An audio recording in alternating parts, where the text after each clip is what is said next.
Ma, di ba ganito ka pag nag-yema? Ganito, tinan mo. Ano? Papakuluan? Hindi yan ganyan. Ano ka ba naman?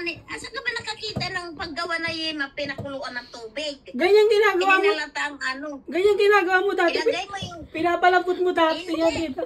Ha? Ganyan. Ilagay mo yung gatas sa kawali, mahina lang ang apoy, bago halo-haluin mo ng mahina lang apoy, kaya masusunog yan. Ganyan na alala ko ginagawa mo. Pinapalambot mo yung lata. Pati lata papalambutin. Parang maging yema. Kaya tayo nakakita ng... Ano yun, may gatas pa yung lata, nasa loob yung gatas. Oo, di ba ganyan? Ala, ano ba yun? Buksan mo yung lata, ilagay mo sa kawali yung gatas. Ay, naku, Lalagyan ng ano. wag na mag-yema, mag-ano na lang. Halo-halo na lang. Ano ba yun? Mabuti pa. Saan mo kaya, saan ka ba nakakita gagawa na yema, pati lata pinalambot? Ano ba yun?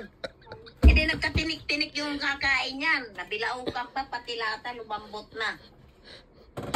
Sige na, bye. Haluhaluin mo. Ano lang ng apoy Sinasabi yan. ko sa kanya kanina, ayaw niyang maniwala. Sabi niya, gumagawa ka daw ng yema, yan daw yung natatandaan niya. Pinapalambutan mo daw yung lata.